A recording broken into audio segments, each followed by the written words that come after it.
Let's get into it. Hi everyone, and welcome to my channel, Scotty Cherie Reads. Today, as you can tell in the title, I have a very extensive list of all-female author book recommendations. If you aren't aware, here in America during the month of March, it's considered Women's History Month, so I challenged myself to read all-female authors for the month of March. I do like to preface that I read the majority of female authors throughout the year, but it's fun to support female writers throughout this month. I have a very extensive list. I have a bunch of books out here that I took off of my bookshelf. I split this list into different genres, so you can kind of skip around for what interests you. And those genres are fantasy and sci-fi. I have a horror, mystery, and thriller section, contemporary, nonfiction, and young adult. So since this is gonna be a decently long video, let's just hop right into it.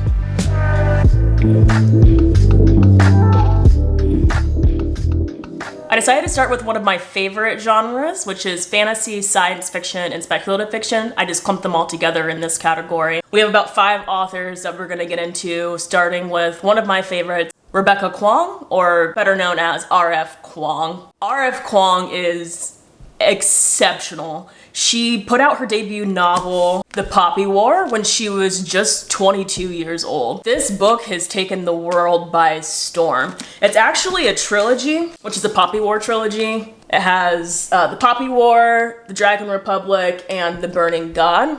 A general summary of what this trilogy is it's an epic military fantasy where the conflict is based off of the Second Sino-Japanese War, and the atmosphere is reminiscent of the Song Dynasty in China.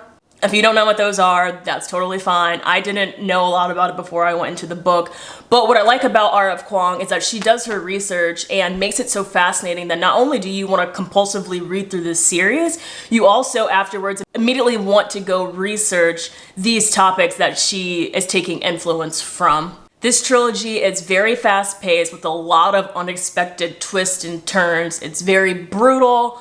It pulls at your heartstrings. It's just phenomenal.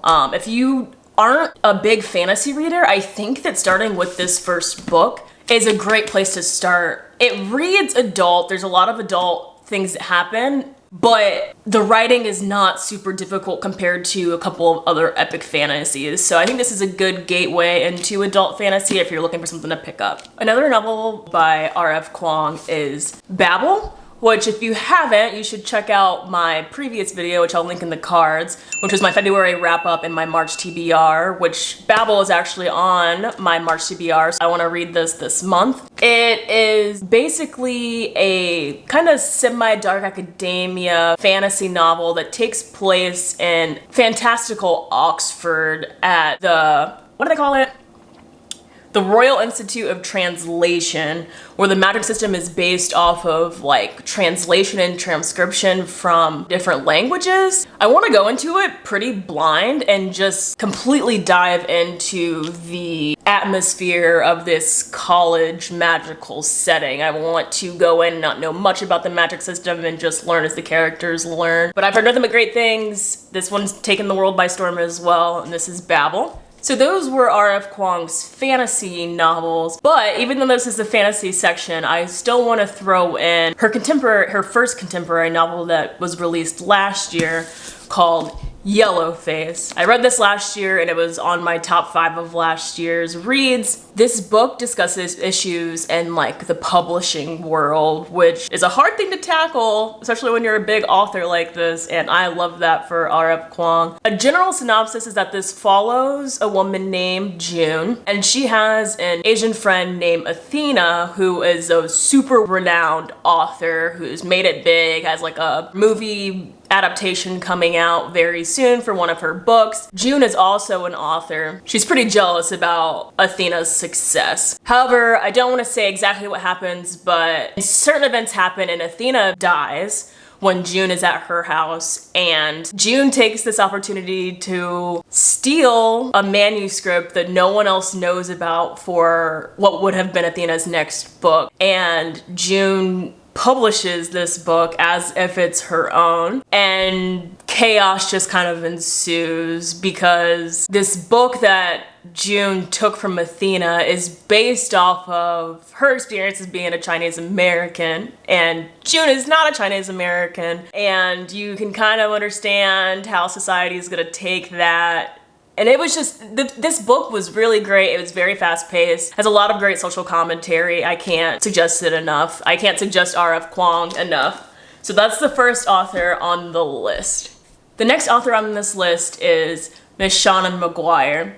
Shauna Maguire is one of my favorite writers, even though I've only read one series of theirs so far, but I plan on picking up their entire backlog and anything else that they come out with. The series that I have gotten through is the Wayward Children series. Oh, I'm struggling.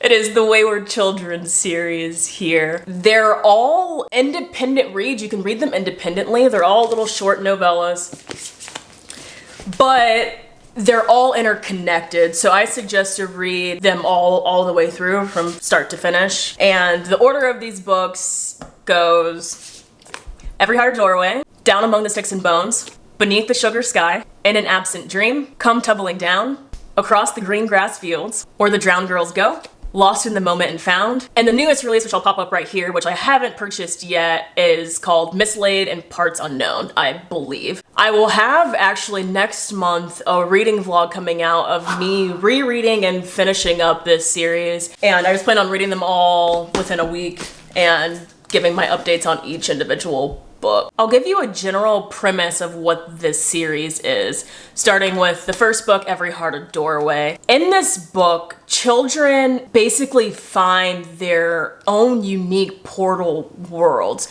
So it's kids that don't really feel like they fit in either with their family or society in general, and they'll see some sort of like porthole and they'll jump into it, and that'll be their portal realm or world that's perfect for them. However, sometimes for certain situations, the kids are thrown back into reality. And when that happens, a lot of the times their parents send them to this school called Eleanor West Home for Wayward Children, where there's other kids who have been kicked out or lost their way and came back to reality, and they live here in hopes of trying to get back to understanding what it means to live in the real world. However, sometimes they find their portal fantasy again, and all of these books, they follow various characters that you meet throughout the series, and you get to learn and explore each individual's specific portal fantasy.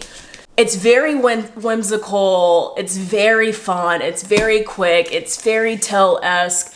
I love them. I think everyone should pick them up. I can't wait to read all of them again next month, so stay tuned for that vlog. Shauna Maguire also has other works that I'll pop on the screen here. I won't go into detail about all of them since I haven't read them, but I definitely will be picking some of them up, so you look into it and maybe you can find something else in her wheelhouse. Moving to the third author for this fantasy category, I would like to recommend Emily St. John Mandel. Her books, I don't want to say a lot about because they're insanely unique.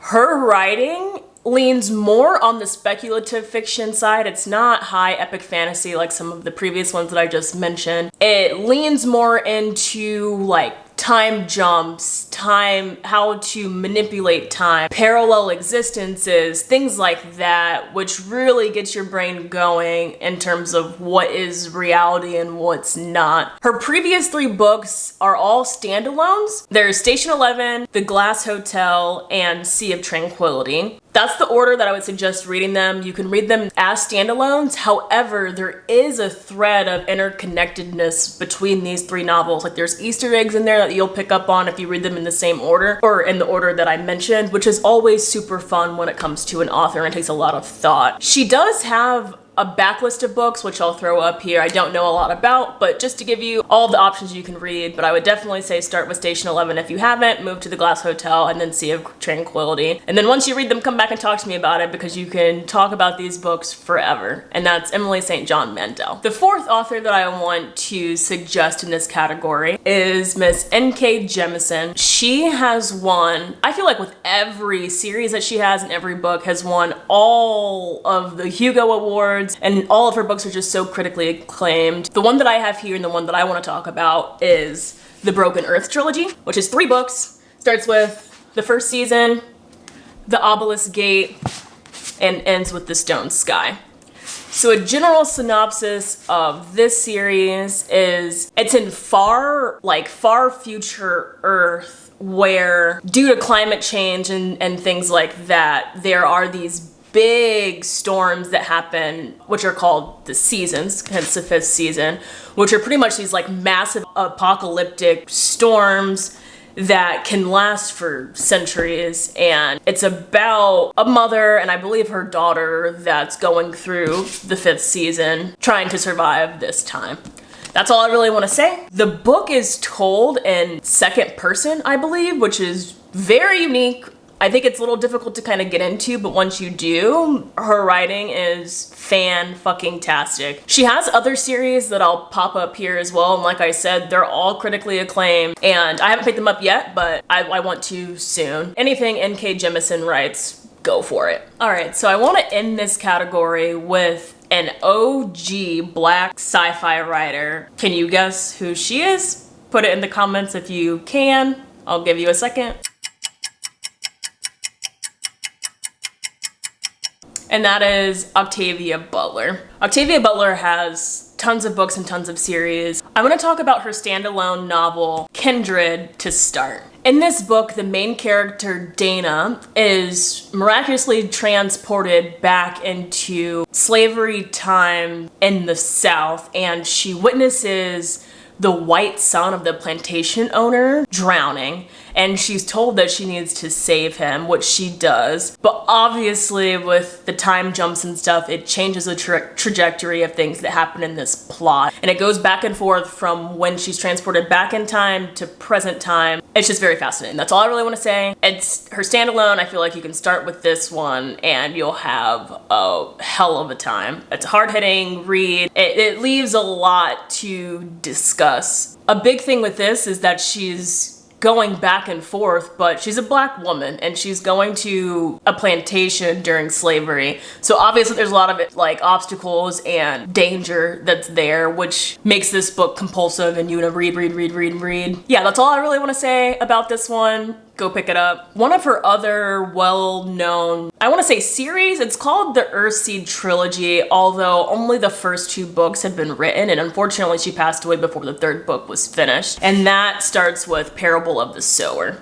This book became really popular. Well, it's always been popular, but there was a resurgence during COVID because this book actually takes place in 2024. So this is a futuristic book that she wrote way back in the day. Yeah, like I said, the year that this takes place is 2024, which is pretty wild to see what she envisioned. And what's really hilarious is that she's kind of spot on some of these things, especially thinking about the pandemic that we just lived through. The world is descending into chaos and anarchy. We follow our main character, Lauren? Yeah, Lauren, who's 15, who loses her family during all of this and is basically just trying to save herself. But she's also understanding and commenting on how humankind changes when there's not a lot of resources and obviously anarchy's happening. And it's just a commentary on those type of things, which can hit home, thinking of the pandemic that we just went through. So that's something interesting to you. Definitely pick this one up. Lastly, I do have another series from Octavia Butler. It's called the Patternist series. There's 4 books. I think there's also a 5th one. Correct me if I'm wrong. I just don't have that one. It starts with Wild Seed, Mind of My Mind, Clay's Arc, and Pattern Master. I don't really know a lot about this series, to be honest. I've been told to go into it blind, but we'll see. That's just some of her books. Unfortunately, her backlist is definite because she has passed, but if you haven't picked up any of Octavia E. Butler's novels, definitely do so. Let's get on to the next genre. Moving on to the next category, we're going to talk about horror, mystery, thriller, and suspense female authors. I want to start with Amber Tamblyn, who may look kind of familiar because she is an actress, and what I know her from is, funny enough, Sisterhood of the Traveling Pants. Way back in the day, I loved that movie, but it's pretty funny to see that she was writing a book, so I was intrigued and picked it up. But holy shit, this woman can write. I was insanely blown away by the book Any Man. This is her debut novel, which, like, how? I don't understand, because it is absolutely phenomenal. Like I said, I'm sorry, I keep using the same words, but I don't know what else to say about this book. It was my favorite book of last year, and I literally still think about this book almost every single day because it's so relevant to our word culture that is unfortunately running rampant, and you hear about it a lot. This book is about someone named Maud, who is a serial female R-word who solely attacks men, which is a very unique take. It's not from her perspective, it's mainly from the men's perspective who are being attacked and R-worded. This book is brutal and very, very, very gruesome. I definitely say to look at all of the trigger warnings because you think you might know what the trigger warnings are, but I promise you there are other things in here that will throw you for a loop.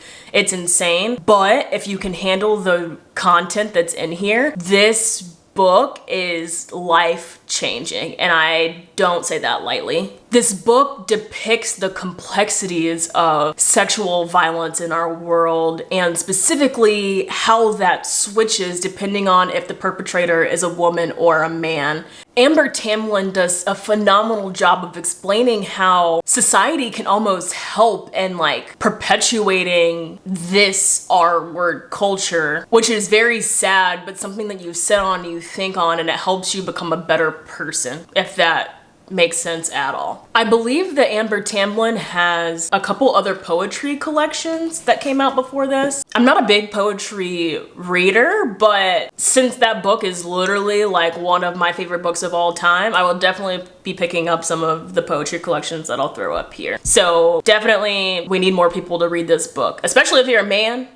Read this book and talk about this with your homies, please. The next author on this list is Kane Minato, who is a Japanese author, and actually she doesn't speak English at all, so these are all translated works, but they're transcribed very, very well. So the first book I want to talk about is Confessions. It leans more on the suspense thriller side of things. I'm going to read a blurb from the back just to give you an idea of what this book is about.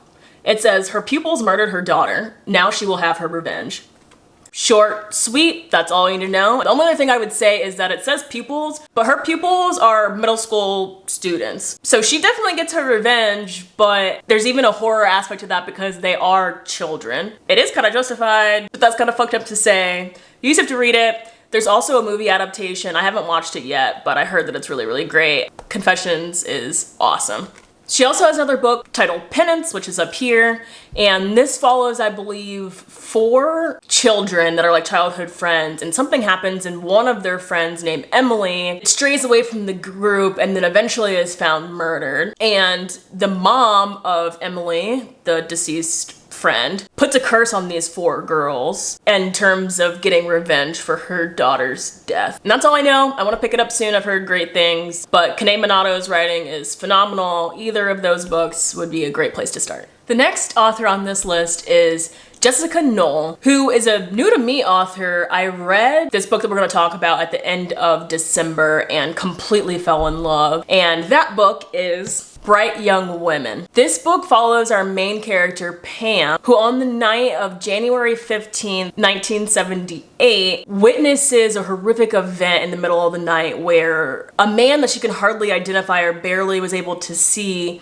sneaks into her sorority house and ultimately murders two of her sorority sisters. The man ultimately gets away. Like I said, she didn't really see him very well, and she's kind of working with police in order to try to obviously capture this man. This story also follows a woman named Tina, where 4 years earlier, her absolute best friend named Ruth went missing, and Tina really believes that these two events are connected, so she finds Pam and they work together to try to get this man caught. The story might sound familiar because it is based off of Ted Bundy's murder spree and how he was able to get away with things for so long. She really tackles how mainstream media wants to say that Ted Bundy was so charismatic and smart and that's how he got away with all of these things, but in reality, that was not the case. He wasn't some exceptional guy. He was just an average man, average white man,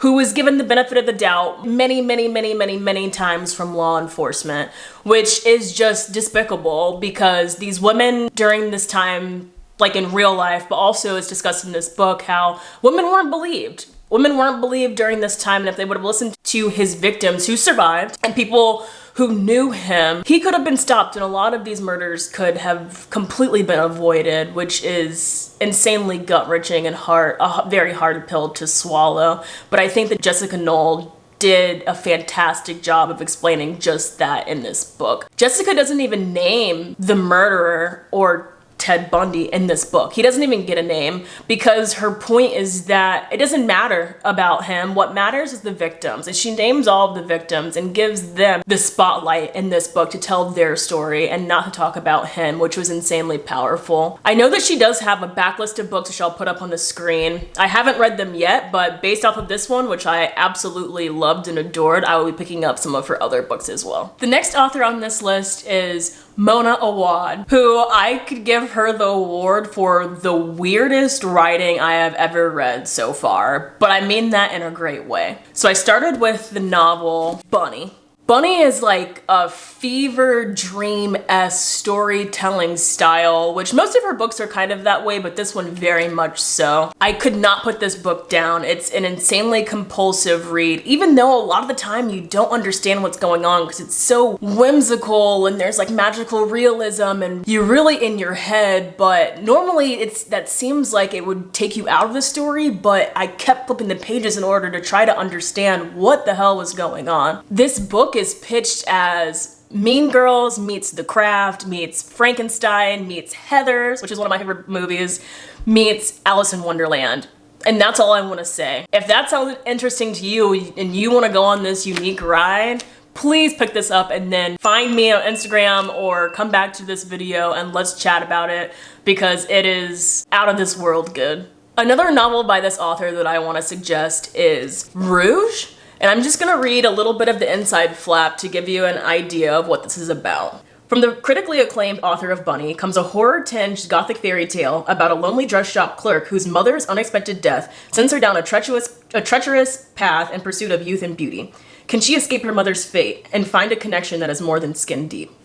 So this is also blurbed as Snow White versus Eyes Wide Shut. So go into it knowing that it's gonna be brutal, it's gonna be very whimsical, it's a fun ride. I say go for either of these books. She also has a couple others that I'll pop up here. I haven't read them yet, but I definitely will get to them.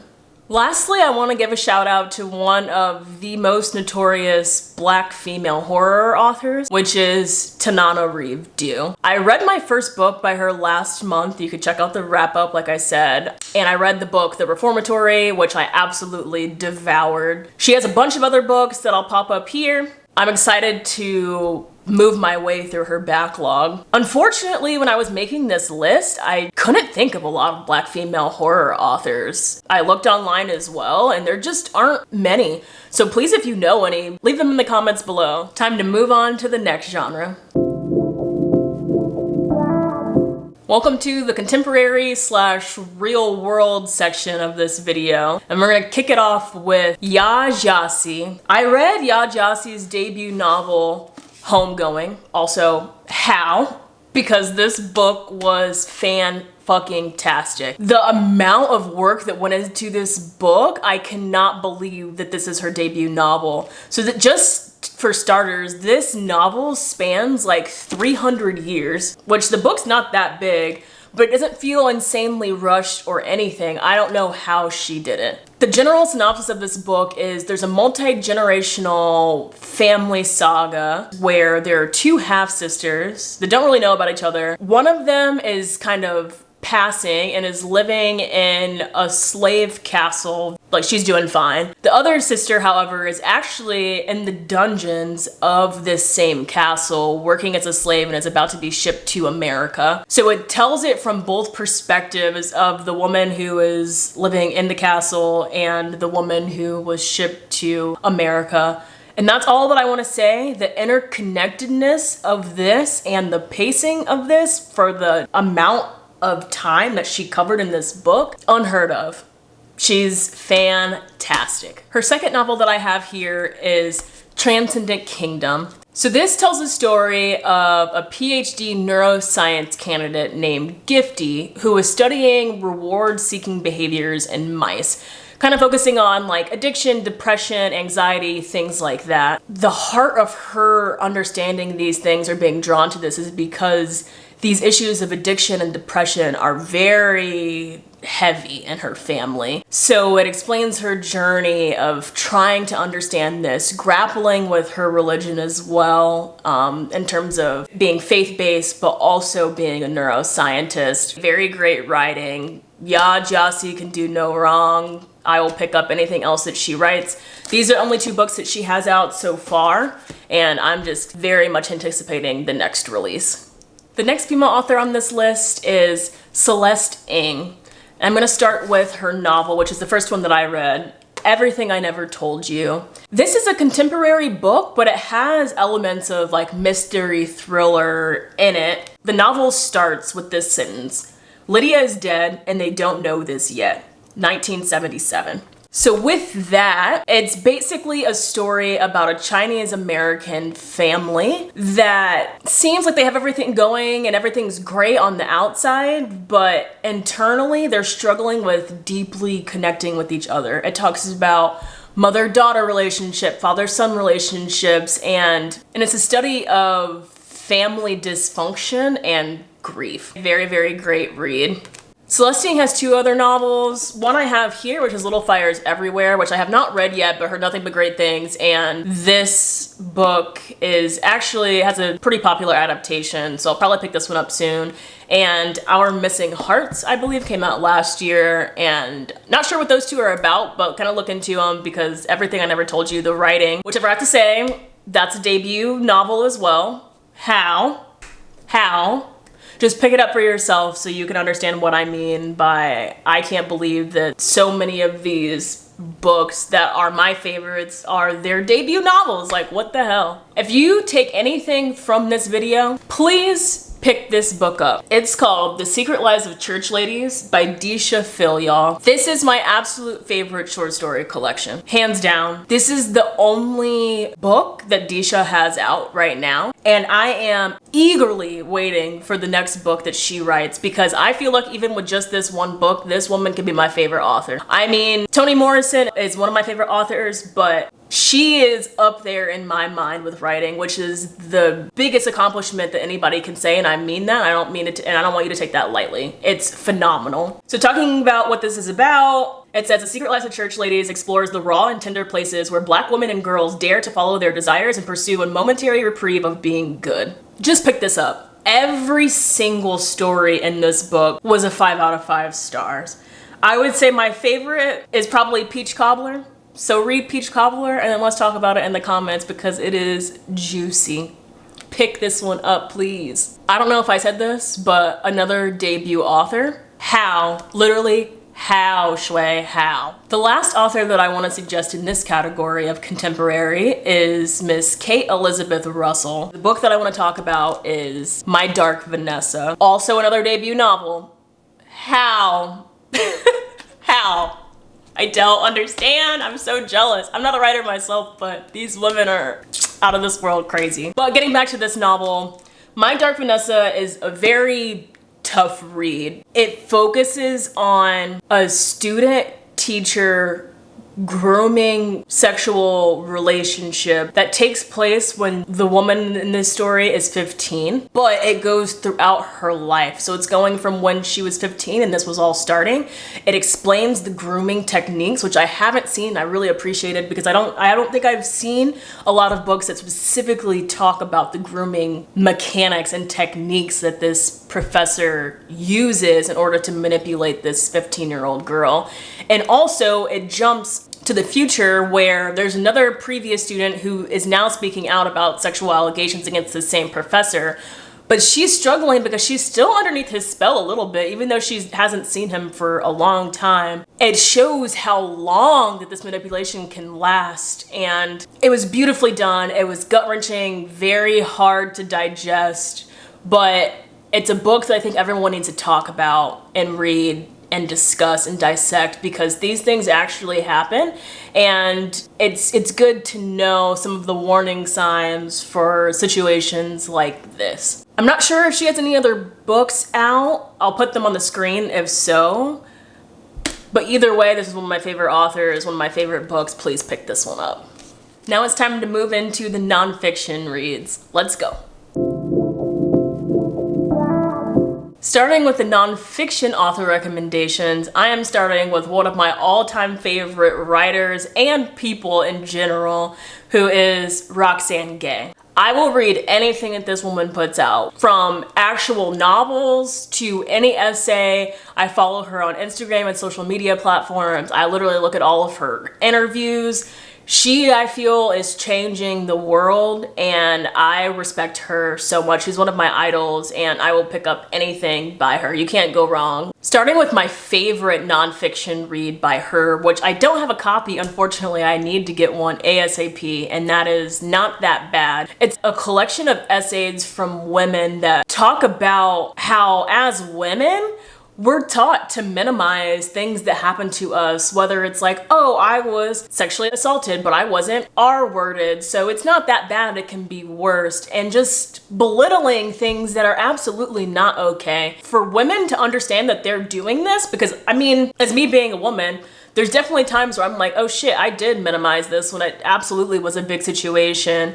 And it's kind of challenging everyone, not just women, but women and men, they're all genders, to just do better and not be complacent with the way the world is right now. The next book I want to talk about is Bad Feminist, which is another collection of essays, but they're all from Roxane's perspective about her journey of being a feminist, or Black queer feminist at that, and how this has changed and morphed throughout the years and where she feels like she fits in. It's hilarious, a very quick read, gets you thinking, very relatable. Pick it up. Another one that I've read that I don't have a copy of right now is Hunger, which is her memoir about the relationship she has with her body. Talks about body image, weight, her relationship with food, things like that. Very interesting, very insightful, and you get a lot of her personal experiences, which are very raw and interesting to read. The most recent read from her is Opinions, which is a collection of a lot of her essays throughout her whole career. It says, a decade of arguments, criticism, and minding other people's business, which is exactly what this is. It talks about identity, queerness, politics. There's some fun pop culture things in here. It's a collection of all of her essays, which, as funny as it is, I don't think that sounds interesting, but whatever Roxane Gay puts out, like, I will read, and I love that they're all bound into one book. Fantastic. So Roxane Gay is known for a lot of nonfiction reads, but she also has fiction collections that are just as great that I want to mention in this section as well. Starting with Difficult Women. It's a collection of stories about women's past relationships that are very dark and traumatic. Just go into it knowing that it's going to be pretty heavy, but there are a lot of conversations that can be had and are needed to be had from this book. For example, it talks about a pair of sisters inseparable ever since they were abducted together as children. A woman whose husband switches places with his twin brother. A stripper putting herself through college, and so much more. Very interesting. Every short story is fantastic. And then I believe she has 2 other fiction stories as well. I have one of them, which is Aidi, I believe. Don't know much about this, but I will be picking this up. And there's another one called An Untamed State. But like I said, you can't go wrong with anything Roxane Gay puts out there. Just find whatever speaks to you and start with that, and I'm sure that she'll captivate you just like she's captivated me and so many others. The next author we're going to talk about is Cecily Bowen with her memoir, Bad Fat Black Girl, Notes from a Trapped Feminist.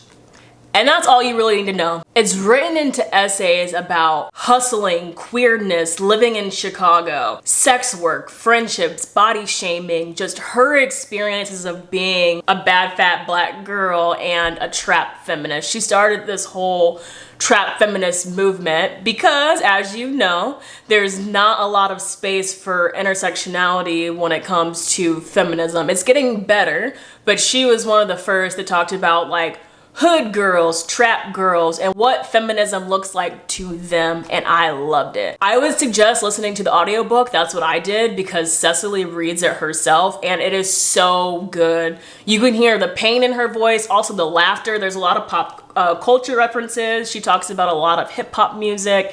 It was such a good time. I felt like when I was listening to it, I felt like I was sitting on the couch just kikiing with like a close girlfriend. I think anyone could read this book, regardless if you're black or not. It's so good, and she's another person that I follow on Instagram, and anything else that she comes out with, I'm going to be super excited about. So that's Cecily Bowen. Check her out. Now we're going to talk about Miss Carmen Maria Machado, and I'm going to start with her memoir, In the Dream House. This is the most unique memoir I've ever read. It's reflecting on her domestically violent relationship with her past ex-girlfriend. It talks about the sheer violence, but also the psychological abuse that takes place in a domestic violent relationship. Each chapter has its own narrative trope that weaves into her storytelling. It's very hard to explain, but let me give you examples. So as you can see, it says Dream House as cautionary tale. Dream House is rapture. Dream House is haunted mansion. So she takes these tropes and weaves them into what she's talking about specifically on that page for that topic. I've never read anything like this, but I hope that other people take this unique storytelling style and write more books like this because I was captivated. It's time for me to pick this one up again. That's in the Dream House. Please read it. Aside from that memoir, I do want to mention that Carmen Maria Machado also has some sci-fi speculative fiction books. The one that I want to talk about is Her Body and Other Parties, which is a short story collection that borders on psychological realism and science fiction, comedy and horror, fantasy and fabulism. This story reflects on the reality of women's lives and the violence visited upon their bodies. The first story is phenomenal. It's called The Husband's Stitch. That's the only one I've read so far, but I can't wait to finish this collection. I know it's gonna be fantastic and I'm taking my time to get through it, but that is Carmen Maria Machado. Anything that she writes,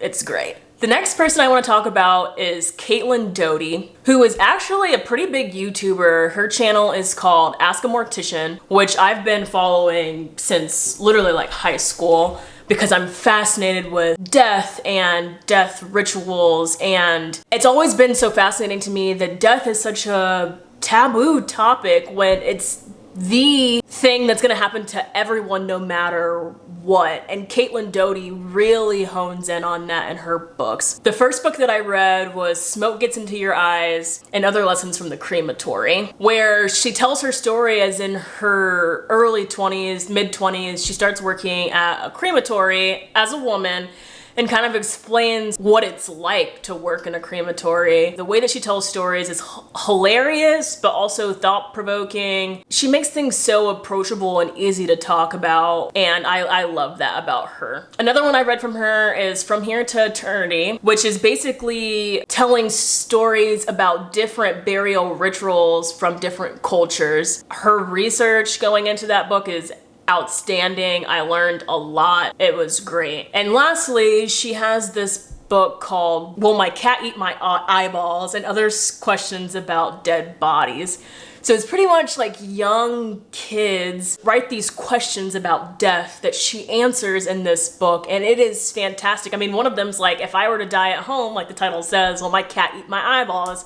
And she talks about it in scientific terms, but she still has this lightness and funniness to her writing and makes it so approachable and gives tips for parents that have kids who are asking these kind of questions and how to go about answering them and not making it a scary thing. Because at the end of the day, death is the most natural and unavoidable event that's gonna happen for every single person. No one can avoid it. So we need to be talking about it and making it more of a general conversation and not a taboo topic. Caitlin Doty can do no wrong. Please check her out on YouTube and pick up one of these books. She's fantastic. Okay, and the last author that I want to talk about is Ijeoma Oluo, who is a nonfiction writer that same with Roxane Gay. I follow her on social media. She's making a difference in the world, and I will pick up anything that she comes out with. I started with So You Want to Talk About Race, which is exactly what you would guess. It talks about white supremacy, police brutality, mass incarceration, and it's not a guidebook, but it helps to get anyone of any race to have these hard conversations with friends or peers about race, which can be difficult to do. I think it's a very intro level book, but it talks about intersectionality, model minority, affirmative action, race jokes, just all of it. And it talks about how you can explain this white privilege to your white privileged friend, which can be very difficult, but it's great. She makes it very approachable. It's not like a difficult book to get into, but it will change the world. It's awesome. Pick this one up. Another book by her is Mediocre, which is The Dangerous Legacy of White Male America. Woo! Everyone needs to pick up this book because it basically is talking about how our country is founded on mediocre white men who have been told their whole lives that they are special. And now with minorities and women that are coming into the political sphere, they don't know how to handle that, and they feel like they're entitled to the power, and where that white privilege and superiority comes from, and how we can dismantle that and try to move forward and put people in these places that actually deserve it, and they're not just there because they are white. Point blank period. She did the work for all of us, and you should go pick this book up, please. She also has a new release that just came out in January, which I need to run and grab, called Be a Revolutionary. Sorry, I have my notes because it's a long title and I want you to know exactly what it is. Be a Revolution, not revolutionary. Be a Revolution, how everyday people are fighting oppression and changing the world, and how you can too. Period. Go pick it up, pick her stuff up, follow her on social media. She can do no wrong. Now we're gonna move into our last and final genre, which is YA.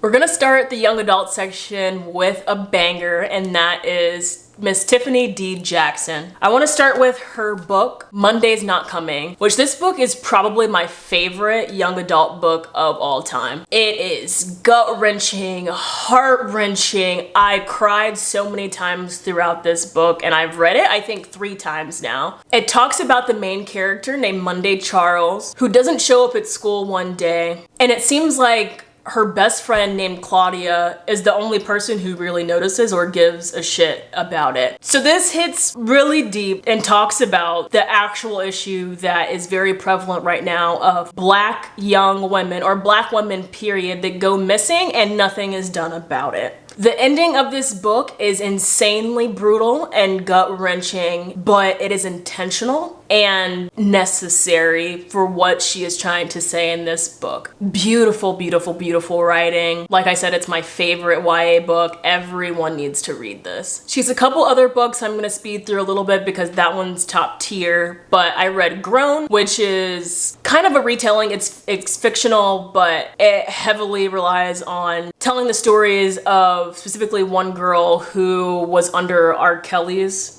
influence, from everything you know about R. Kelly or surviving R. Kelly.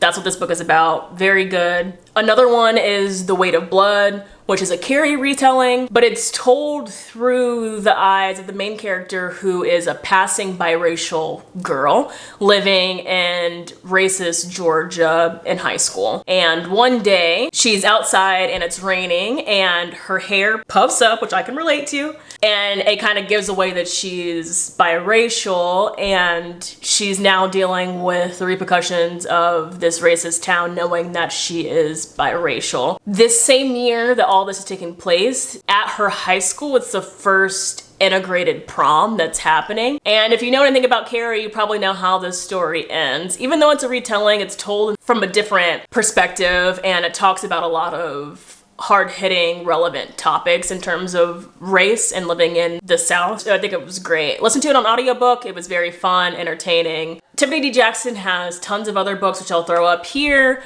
and just read the synopsis and see which one that sounds interesting to you, and I'm sure going into any of them, you'll have a great time. This next author I'm going to talk about probably needs no introduction, and that is Angie Thomas, who wrote The Hate U Give. This book specifically took the world by storm when it came out. Very relevant then, very relevant today. I'm very glad this book is out. I loved it. I've read it multiple times. I feel like it's going to be a classic. It follows 16-year-old Star, who witnesses her best friend Khalil get shot and killed by a police officer, and he was unarmed. So it goes through the story of Star grappling with this traumatic event and dealing with the community and the uprise of rage and miscommunication and misunderstanding of this event. There's a couple other books in the same universe that she has written as well, which is On the Come Up, which is another story about the difficulties of a Black young rapper trying to make it in the entertainment industry. And there's also a book called Concrete Rose, which is a prequel to The Hate U Give that follows Star's father, Maverick, when he was a teenager. So anything Angie Thomas puts out, I will read. If you haven't read The Hate U Give, pick it up. What are you doing, please? The next author I want to talk about is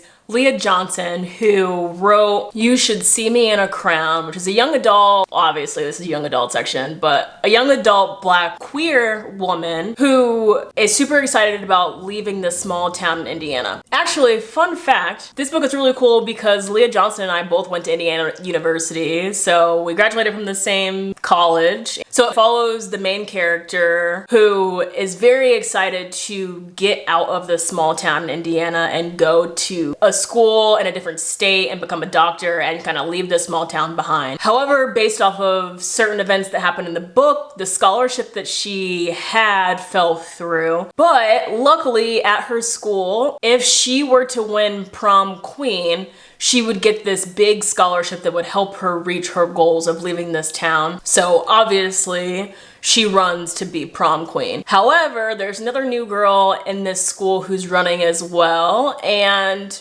there may be a little bit of like sapphic relationship going on in this book, and it's kind of seeing where this goes with their friendship or relationship and what the future looks like for them. I believe she has another book out called Rise to the Sun or something like that. I haven't picked it up yet, but please give her a try. I'm not just shouting her out because we went to the same college and we are in the same circle, but legitimately she's making moves in the publishing world because she's talking about young Black queer women and this demographic that comes from a small town, which I haven't seen before and I can relate to. So I will read anything else that Miss Leah Johnson puts out. And last but certainly not least is Miss Saba Tahir. The book that I want to talk about right now is All My Rage, which came out, I believe, last year. It focuses on two Pakistani American friends, a boy and a girl, who live in a small town in California, and they heavily rely on each other because their town's not very accepting of people that don't look like them. And unfortunately, one of their mothers passes away, and they have this family motel that he needs to now pick up the pieces for. And he starts to get into some trouble because there are some bills and stuff that still need to be paid. And it talks about them navigating this tough time, and it's all about kind of grief, friendship, love, sacrifices, being a minority in America. She's very much known for her fantasy series, An Ember in the Ashes, which I'll put up here. I have not read it, but it is a classic in the YA fantasy world, so I'll definitely pick that up. And that is Salva Tahir. Thank you for being here. I know this was kind of a long video, but I wanted to get as many recommendations for authors and their books out. So many debut authors. If you have any suggestions, please leave them in the comments below. If you liked this video, please hit subscribe, like this video, and leave a comment down below. I love to interact with any of my new subscribers. And stick around for the next video. Thank you. Bye.